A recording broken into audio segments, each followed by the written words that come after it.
Dear children, we have already started Unit 2 of English textbook and we started the lesson Maternity.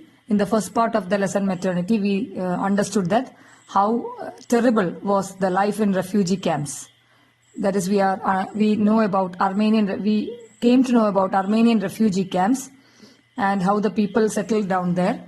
Some of them in tents, some of them in small shelters, or some of them in some of them under the carpets. And then we heard that the men, they went to do any work they got to feed their children and their family. And we also understood about a boy who was healthy and robust, but he could not go for any work because he had a burden on his back. And what was the burden? A newly born baby. A small baby was there on his back and he couldn't go for work. He couldn't feed himself and he couldn't feed the baby. So the baby was crying all the time and even the villagers always chased him. This is where we stopped. So maternity is the story of Mikali, how Mikali survived. That is the story here. So now let's look what is happening to Mikali again. Mikali and his baby brother. Mikali himself was dazed by these cries. He was fed up. Fed up maduttu. Dazed by these cries. His head was empty and he wandered about like a lost soul. Head was empty means there was nothing in his head. It was completely blank. He wandered like a lost soul. അതായത് നഷ്ടപ്പെട്ട ആത്മാവ്, അതായത് എല്ലാം നഷ്ടപ്പെട്ട ഒരു ആത്മാവിനെ പോലെ അലഞ്ഞു തിരിഞ്ഞ് ഈ കുട്ടി നടന്നു തുടങ്ങി. Dying from lack of sleep and വെയർനെസ്.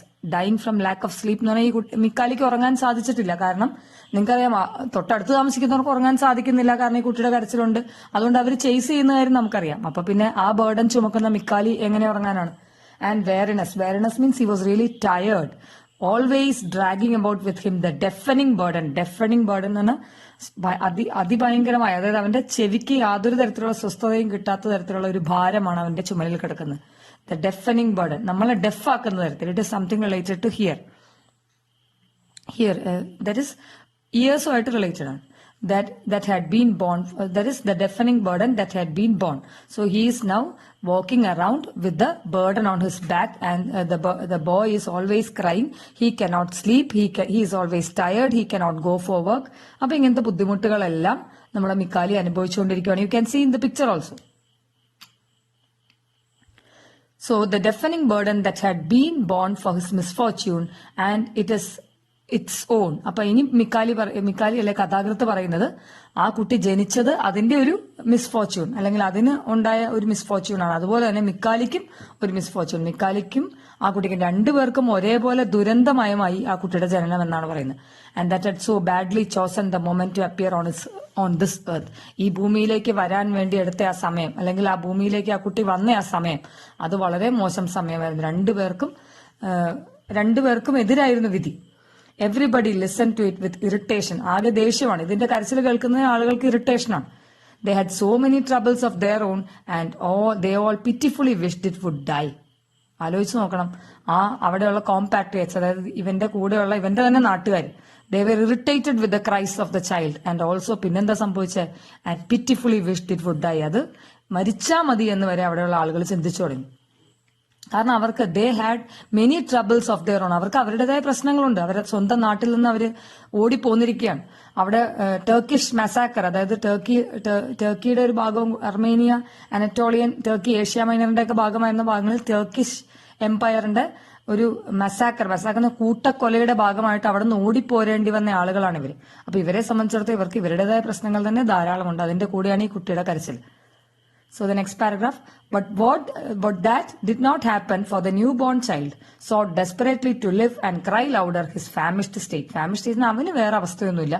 So this child, അവൻ അറിയില്ലല്ലോ ഇവരുടെ ഒന്നും അവസ്ഥ. The newborn child, he sought desperately to live. അവൻ ജീവിക്കാൻ തന്നെയായിരുന്നു. എന്താണ്? അവൻ cry louder his family. He was always crying louder and louder. The distracted woman stuffed their ears and Mikali wandered about like a drunken man. ഇനി അവിടെയുള്ള സ്ത്രീകൾ എന്ത് ചെയ്തു? Women what did they do? Stuffed their ears എന്ന് പറയുന്നത്, അതിൽ പല സാധനങ്ങൾ കൊണ്ട് അവരവരുടെ ചെവി അടച്ചു വെച്ചു ഈ കുട്ടിയുടെ കരച്ചിൽ കേൾക്കാതിരിക്കാനായിട്ട്. Mikali wandered about like a drunken man, അതായത് കാല് നിലത്തുറയ്ക്കാത്ത ഒരു ഡ്രങ്കാർഡ് അല്ലെങ്കിൽ വളരെയധികം ലിക്വറൊക്കെ ഉപയോഗിക്കുന്ന അല്ലെങ്കിൽ കുടിച്ചു നടക്കുന്ന ഒരാളെ പോലെ മിക്കാലി കാല് നിലത്തുറയ്ക്കാതെ നടന്നു തുടങ്ങി. He had in a penny in his pocket to buy the infant milk. Penny എന്ന് പറഞ്ഞാൽ ബ്രിട്ടീഷ് കോയിനിലെ ഏറ്റവും ചെറുതാണ്. അതായത് 100th of A British pound എന്നാ പറഞ്ഞത്. ഒരു ബ്രിട്ടീഷ് പൗണ്ടിന്റെ 100ൽ1 ഒരു പെന്നി. അപ്പൊ അത് എത്രമാത്രം ചെറുതാണ് ആ എമൗണ്ട് എന്ന് നമുക്ക് മനസ്സിലാക്കാം. നയാ പൈസ എന്നൊക്കെ പറയുന്ന പോലെ. He had in a penny in his pocket to buy the infant milk and not one woman in the camp was in a position to give it the breast. ഇനി ഇവന്റെ കയ്യിൽ ഒരു ഇത്തിരി പൈസ പോലും ഇല്ല കുട്ടിക്ക് പാല് വാങ്ങാനായിട്ട്. പിന്നെന്താ പ്രശ്നം? ഇനി ആ ക്യാമ്പിൽ ഇഷ്ടംപോലെ സ്ത്രീകളുണ്ടെങ്കിലും അവരൊന്നും ഈ കുട്ടിക്ക് പാല് കൊടുക്കാൻ പാകത്തിനല്ല. കാരണം വേറൊന്നും ആയിരിക്കില്ല, അവിടെ ഒന്നും കൊച്ചു കുട്ടികൾ ഉണ്ടാവില്ല. നിങ്ങൾക്കറിയാലോ, പാല് കൊടുക്കാൻ പാകത്തിനുള്ള അമ്മ എന്ന് പറഞ്ഞാൽ സ്ത്രീകൾ ഒത്തിരി ഉണ്ടായിട്ട് കാര്യമില്ല. അപ്പോൾ ജനിച്ച ഒരു കുട്ടിയുടെ അമ്മ അവിടെ വേണം. അങ്ങനെ ആരും അവിടെ ഇല്ല. Enough to drive one man. അപ്പൊ പിന്നെ മിക്കാലിയെ ഒരു ഭ്രാന്തനാക്കാൻ മാത്രം ഇത് തന്നെ ധാരാളമായിരുന്നു. This thing was enough to make Mikali mad. So now Mikali is going to Mikali is becoming mad. So here you can see a question. Notice how the woman behaved. How did the woman behave? They stuffed their ears and Mikali wanted about now. They stuffed their ears. അപ്പൊ അവരുടെ ആറ്റിറ്റ്യൂഡിനെ കുറിച്ച് ചിലപ്പോൾ നിങ്ങൾക്ക് അവരോട് നമുക്ക് ദേഷ്യം തോന്നും. കാരണം പക്ഷെ നമ്മൾ അവരുടെ പോയിന്റ് ഓഫ് വ്യൂവിൽ നിന്ന് ആലോചിക്കുമ്പോൾ അവരുടെ ഗതികേടുകൾക്കിടയിൽ ഈ ശബ്ദവും കൂടെ അവർക്ക് സഹിക്കാൻ പറ്റാത്തത് കൊണ്ടാണ് അവരങ്ങനെ ചെയ്യുന്നത്. In the next part of the paragraph or lesson we can see, one day unable to bear it further, Mikali went to the other side of the place where the Anatolians were. ഇനി അർമേനിയയിൽ നിന്ന് വന്നവർ ഒരു ഭാഗത്തുണ്ട്, അതുപോലെ തന്നെ അനറ്റോളിയയിൽ നിന്ന് വന്ന കുറച്ച് ആൾക്കാരുണ്ട്. അനറ്റോളിയ വേറൊരു രാജ്യമാണ്. ഈ രണ്ട് സ്ഥലത്തുനിന്നും ആൾക്കാർ വരാൻ കാരണം they also had fled from the Turkish massacres. Massacre കൂട്ടക്കൊല, അതായത് ടർക്കിയിലുള്ള ആളുകൾ നടത്തിയ കൂട്ടക്കൊലയുടെ ഭാഗമായിട്ടാണ് ഇവർ പോന്നിരിക്കുന്നത്. ഇൻ ഏഷ്യ മൈനറിലുണ്ടായ ആ കൂട്ടക്കൊലയിൽ നിന്ന് രക്ഷപ്പെട്ട് ഓടിയ കുറച്ച് ആളുകളാണ് ഇവര്. Mikali had been told that there was a nursing mother there who might take pity on his baby. So there he went full of hope. So Mikali, Anatolians എന്ന് പറയുന്നത് ഇവരുടെ രാജ്യത്തിന്റെ അടുത്തുള്ള ആൾക്കാരാണ്. അപ്പൊ അവരുടെ അടുത്തേക്ക് ഒന്ന് പോവുകയാണ്. അനറ്റോളിയൻസ് താമസിക്കുന്നിടത്തേക്ക് പോവുകയാണ്. എന്തിനാ അങ്ങോട്ട് പോകുന്നത്? മിക്കാലി had been told that there was a nursing mother. Nursing mother എന്ന് പറഞ്ഞാൽ a mother who feeds her child with breast milk. മനസ്സിലായി കാണുമെന്ന് വിചാരിക്കുന്നു. So there was a mother who is feeding a child with breast milk. അതിന്റെ അർത്ഥം എന്താ? അവിടെ ഒരു ന്യൂ ബോൺ ബേബിയും അമ്മയും അവിടെ ഉണ്ടെന്ന് അർത്ഥം. So there he went full of hope. So he went to that place. അവിടെ ചെന്നാൽ ആ സ്ത്രീക്കെങ്കിലും ഇവനോട് കരുണ തോന്നി എന്ത് ചെയ്യും? ഈ കുട്ടിക്ക് അല്പം പാല് കൊടുത്താൽ ഇതിന്റെ കരച്ചിൽ നിർത്താൻ പറ്റുമല്ലോ, അതിനുവേണ്ടി. So what made Mikali go to the camp? Because he heard that there was a nursing mother there. And so he went to the camp എന്നാണ് ആ 8th ക്വസ്റ്റിന്റെ ആൻസർ ആയിട്ട് വരുന്നത്. Their camp was like his. ഇവരുടെ ക്യാമ്പിൽ നിന്ന് ഒട്ടും വ്യത്യസ്തമല്ല അവിടുത്തെ അവസ്ഥയും. The same misery കഷ്ടപ്പാട്, ദുരിതം, ഇതിനൊന്നും ഒരു കുറവുമില്ല. Old women were crouched on pallets on the ground. Pallets എന്ന് പറഞ്ഞാൽ ഈ വൈക്കോൽ കൊണ്ടുണ്ടാക്കിയിരിക്കുന്ന പായയാണ്. അതില് അവർ കാല് മടക്കിയിരിക്കുന്ന കുറെ പ്രായമായ സ്ത്രീകൾ, അവർക്ക് വേറെ ഒന്നും ചെയ്യാനില്ല. Bare footed children. ഈ അവിടുത്തെ കുട്ടികൾ എങ്ങനെയാ? Bare footed means without footwear. Footwear എന്ന് പറഞ്ഞാൽ നമ്മുടെ ചെരുപ്പാണ്, അതില്ലാതെ. Children played about in the pools of dirty water. കുറെ കലക്കവെള്ളം അവിടെ ഇവിടെയൊക്കെ കിടക്കുന്നുണ്ട്, അതിൽ അവർ കളിച്ചുകൊണ്ടിരുന്നു. As he approached, several old women rose to ask what he wanted, but he walked on and stopped only at the opening of a tent. ഇവൻ നടക്കുമ്പോൾ ഇവനെ കാണുമ്പോൾ അപ്രോച്ച്, അവൻ അവിടെ എത്തിയപ്പോൾ തന്നെ several old women rose to ask what he wanted. ഇവൻ എന്താ വേണ്ടേ? അതായത് പുറത്തുനിന്ന് ഒരാൾ വന്നിരിക്കുകയാണ്. അപ്പൊ എന്താ വേണ്ടെന്ന് ചോദിച്ച് ഒത്തിരി പ്രായമായ സ്ത്രീകൾ ഇവന്റെ അടുത്ത് വന്നെങ്കിലും അവൻ സംസാരിക്കാനൊന്നും പോയില്ല. He walked on and stopped only at the opening of A tent. ഒരു പ്രത്യേക ടെന്റിന്റെ അടുത്ത് ചെയ്തപ്പോൾ അവൻ അവന്റെ നടപ്പ് അവസാനിപ്പിച്ചു. From the interior of the tent came the sound of a wailing infant. അതായത് വെയിലിംഗ് ഞാൻ നേരത്തെ തന്നെ പറഞ്ഞിരുന്നു, വെയിലിംഗിന്റെ മീനിങ് ക്രൈങ് എന്നാണ്. ഇൻഫന്റ് എന്ന് പറഞ്ഞാൽ 0 to 2 years, 0 മുതൽ 2 വയസ്സിലുള്ള കുട്ടികളെയാണ് ഇൻഫന്റ് എന്ന് വിളിക്കുന്നത്. എന്തുകൊണ്ടാണ് മിക്കാലി ആ ടെന്റിന്റെ ഫ്രണ്ടിൽ നിന്നത്? There came the sound of a wailing infant. കരയുന്ന ഒരു കുട്ടിയുടെ ശബ്ദം കേട്ടപ്പോൾ അവനവിടെ നിൽക്കുവാണ്. Have pity on this poor orphan and give him a little milk. I am a poor Armenian, he said in Greek. എന്നിട്ട് അവിടെ ഒന്ന് വിളിച്ചു പറയുകയാണ്, have പിറ്റി on this poor orphan. ഈ അനാഥ ബാലനിൽ കുറച്ച് കരുണ കാണിക്കുക. ഓർഫൺ അനാഥൻ, പിറ്റി സഹതാപം, കരുണ. And give him a little milk. ആരാണ് അനാഥ ബാലൻ? ഇവന്റെ ചുമലിൽ കിടക്കുന്ന കുട്ടിയാണ്.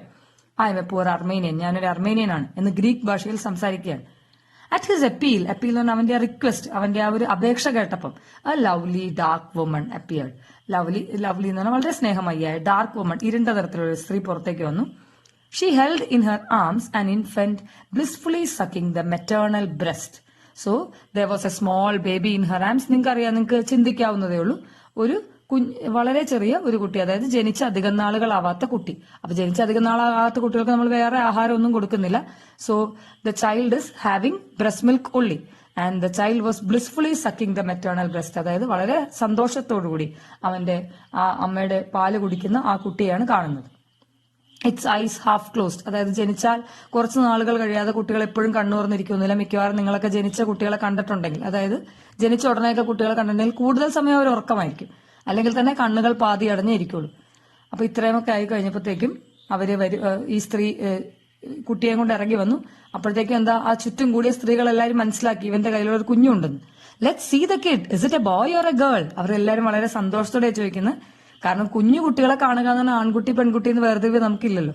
ജനിച്ച ഉടനെയുള്ള കുട്ടിയൊക്കെയാണ് നമുക്ക് എല്ലാവർക്കും കാണാൻ ഒരു താല്പര്യം ഉണ്ടാവും. അപ്പൊ അവരെല്ലാവരും വട്ടം കൂടി ആ ഓൾഡ് ലേഡീസ് എല്ലാവരും ഉണ്ടായിരുന്നു. എല്ലാവരും വട്ടം കൂടിയിട്ട് ചോദിച്ചു, is it a boy or a girl? Let see the kid. അപ്പൊ ഇനി ആ ഭാരം ഒന്ന് ഇറക്കി വെച്ച് ഇവർക്കൊക്കെ ഒന്ന് കാണണം, ആ കുഞ്ഞു കുട്ടിയെ ഒന്ന് കാണണം. അപ്പൊ എല്ലാവരും വളരെ ആകാംക്ഷയോടെ ഇവനോട് ചോദിക്കുകയാണ്. അപ്പൊ ഇവനും വളരെ ഹാപ്പിയാണ്. സോ ഇത്ര വെച്ച് നിർത്താം. ബാക്കി നമുക്ക് നെക്സ്റ്റ് ക്ലാസ്സിൽ നോക്കാം. So thank you.